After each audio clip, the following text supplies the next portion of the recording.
Hello बच्चों, मैं हूँ सुजाता चौहान और आप सभी का अपने चैनल पर एक बार फिर स्वागत करती हूँ। आज मैं आप सभी बच्चों के लिए एक बहुत ही दिलचस्प कहानी लेकर आई हूँ।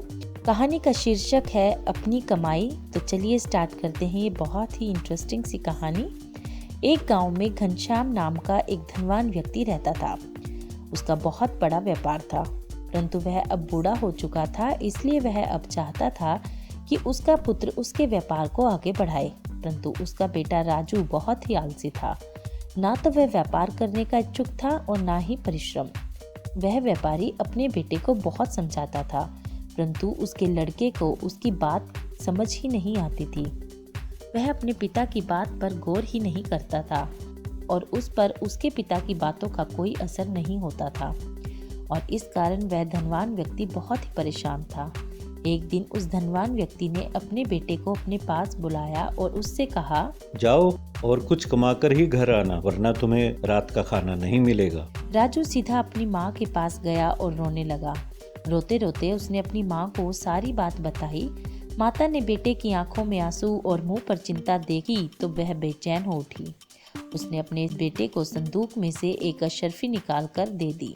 रात को पिता जब घर लौटे तो उसने राजू को अपने पास बुलाया और पूछा, बताओ तुमने आज क्या कमाया है? लड़के ने अपनी जेब से अशर्फी निकाली और पिता के हाथ में रख दी। परंतु व्यापारी ने कहा, जाओ इस अशर्फी को कुएं में फेंकाओ। लड़के ने बिना कुछ बोले तत्परता से वह अशर्फी कुएं में फेंक दी। पिता सब कुछ समझ गया। अब उसने अपनी पत्नी से कहा कि तुम राजू को कोई अशर्फी नहीं दोगी। व्यापारी ने राजू को फिर से अपने पास बुलाया और उससे कहा, जाओ और कुछ कमाकर ही घर आना, वरना तुम्हें रात का खाना नहीं मिलेगा। राजू फिर रोते हुए अपनी माँ के पास गया, परंतु इस बार माँ ने अशर्फी देने से मना कर दिया। राजू अब अपनी बहन से मदद मांगता है। बहन ने अपने भाई को परेशान देखा तो उसने उसे 1 रुपया दे दिया।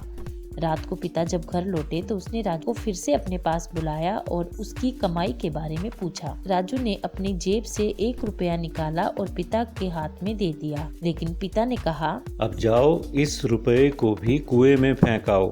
राजू ने पिता की आज्ञा का पालन किया और जल्दी से वह रुपया कुएं में फेंक दिया। अनुभवी पिता एकदम सारी बात समझ गया और उसने अपनी बेटी को बुलाया और राजू को पैसे देने से मना कर दिया। अब घनश्याम ने एक बार फिर राजू को अपने पास बुलाकर कुछ कमाकर लाने को कहा और साथ में ये भी कहा, यदि आज तुम कुछ कमाकर नहीं लाए तो घर नहीं आना। लड़का पहले माँ के पास गया, फिर अपनी बहन के पास गया, परंतु उन्होंने उसकी मदद करने से मना कर दिया। अब राजू परेशान हो गया।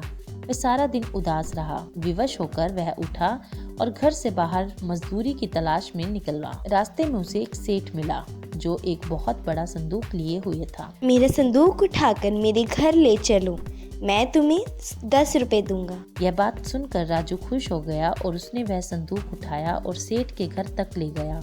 राजू का शरीर पसीने से लथपथ था। उसके पांव कांप रहे थे, परंतु उसने अपने काम को पूरा किया और सेठ ने उसे उसकी मजदूरी दे दी। रात को पिता जब घर लौटे तो वह राजू को अपने पास बुलाकर उससे आज की कमाई के बारे में पूछते हैं और राजू ने जेब से 10 रुपए निकाल कर घनश्याम को दे दिए। पिता ने राजू से कहा, अब जाओ इन सारे रुपयों को कुएं में फेंकाओ। लेकिन लड़के की आंखों में आंसू थे। वह चुपचाप पिता के सामने सिर झुकाए खड़ा रहा। पिता ने जब दोबारा लड़के से इन 10 रुपयों को कुएं में फेंकने को कहा तो वह रोने लगा और उसने हिम्मत जुटाकर अपने पिता से कहा, पिताजी, इन रुपयों को कमाने में मेरी गर्दन टूट गई और आप इन्हें कुएं में फेंकने को कह रहे हैं। अनुभवी पिता सब कुछ समझ गया और वह खुश हो गया। अगले दिन उसने अपना सारा कारोबार अपने बेटे को सौंप दिया और खुद निश्चित हो गया। तो यहीं पर ये कहानी